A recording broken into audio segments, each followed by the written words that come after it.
I am here to discuss the so-called flying saucers. The Air Force interest in this problem has been due to our feeling of an obligation to identify and analyze to the best of our ability anything in the air that may have the possibility of threat or menace to the United States. However, there have been a certain percentage of this volume of reports that have been made by credible observers of relatively incredible things. It is this group of observations that we now are attempting to resolve. Hey, what's up guys? Tyler here with Secureteam. Well, a new release of so-called British X-Files, or previously classified files from the Ministry of Defense in England, have just been released and revealed a very specific and intriguing case where a UFO was spotted on RAF radar for hours, but the military were told to stand down and do nothing about it. So these new documents, which you're seeing here, revealed that this UFO, which was originally spotted on radar for 7 hours, and the interception of which was, quote, overruled at the highest level. And they were told to do nothing and to ignore it. And the investigation into the phenomenon was only opened after several witnesses spotted a rotating UFO in the sky over Skegness Coast. And according to reports, by that time, several radars had detected the object in the early hours of October 5th, 1996, over Wash. Police statements describing the bright lights, along with civilian reports, were splashed across newspapers and became the subject of several TV shows at the time. It was revealed how the former Defense Secretary, Michael Portillo, appears to have been slammed by an unnamed government official over the military's, quote, absolute shambles of a reaction, which they suggest could have put the nation at risk. So in this letter, typed on House of Commons headed paper, the name of the sender, by the way, which has been redacted, grilled the then Tory minister by a government official for the lax reaction during what became one of Britain's most mysterious UFO sightings. The letter reads, quote, I am very concerned about the incident that occurred off the Anglian coast recently, involving a visual unidentified flying craft sighting, which was correlated by various different military radar systems. So just a pause here. This object, which was witnessed, and we'll get to what exactly the object looked like here in a minute, was seen on multiple military radars. So it seemed that even the military didn't know what was going on, and they didn't understand why they weren't being scrambled and why they were told to stand down, especially with an uncorrelated target that was picked up so close to the coast. And so, of course, this raised serious issues about the way in which the Air Force and border security in general was enforced.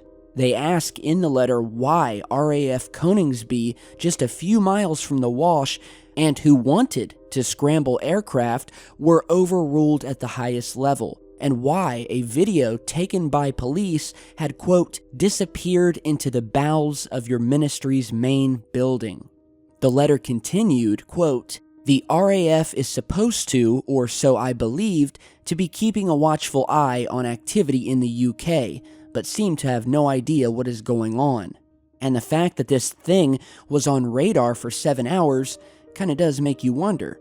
So the author of the letter, who attached a number of photographs and news clippings, a dossier, which includes eyewitness statements from several police officers who saw the object, and also reveals how civil servants were briefed about what caused the mysterious sightings.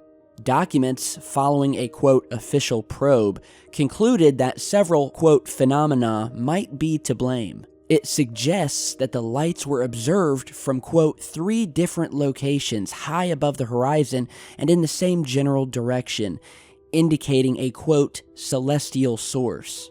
The radar signals could have been explained by a nearby church spire, which was known for, quote, distorting communication systems. Well, that's new. At least they didn't use swamp gas bouncing off of Venus. But I guess it was just a church spire, according to the government, although that doesn't account for the military and the police who saw the object and noted that it certainly wasn't anything attached to a building. This was a craft. And so, according to some reports, the craft, which at times was seen spinning, took on the shape of a, quote, flat, rectangular, or square craft, similar to some sightings here that were actually captured during the same years, from around 1995 to 1996, where similar UFOs were seen.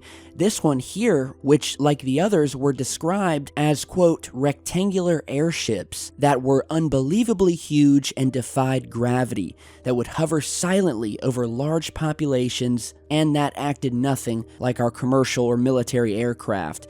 This photo here was actually captured by a commercial pilot who estimated the object was over 200 feet long and traveling at a leisurely 5 miles per hour through the skies. Here's another photo taken of the alleged craft over Canaryville, Utah in 1996. And it was witnessed in the sky above the photographer's parents' mobile home, where the source of the photo remembered hearing a loud sound outside of the home that sounded to him like, quote, 4 or 5 F-16s going around in circles over the house. He said that's when he went outside and he witnessed this object passing over above the trees. He said it was really big, had red and blue lights on it, which again were described in this RAF sighting over England, the same types of lights. And that whatever the craft was, it was nothing like he had ever seen before, and it completely spooked the guy, and I can understand why. So this may very well be what was sighted in 1996 off the coast of England, and when you hear that an unknown person at the highest levels of government told the military to stand down, well, that leads me to believe that either they knew that this was a hostile craft, or that at least attacking it would cause problems, or it was one of their own. And we've spoken a lot about the government and the military testing this anti-gravity tech and the crafts that have been built using the very same back-engineered alien craft or technology that we've gotten our hands on. So definitely interesting. More information is coming to light every day. Unfortunately, the way things work is that most of the new info we get happened 10 to 20 years before. That's just how classified stuff works before it's finally declassified and released to the public.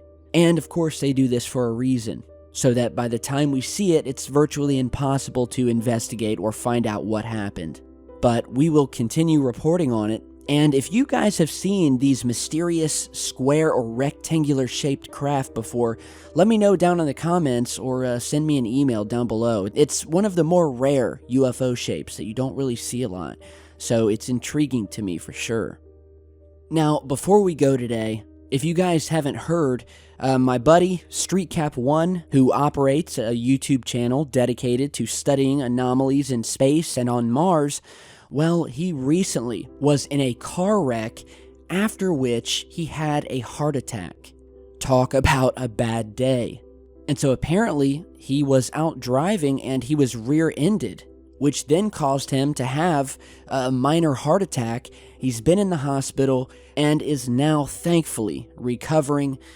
He's doing better, it seems. He's back to posting videos. And I just wanted to give a shout out to him to say that we wish you well, we hope you feel better, and we're glad that you are feeling better. And we're happy that he's back to posting videos, so be sure to subscribe to his channel as well. Alright, so thanks again guys for stopping by. I've got another video in the making right now. I may have it up tonight, if not tomorrow, so look out for that, and I will see you all back in just a bit. Stay safe, guys.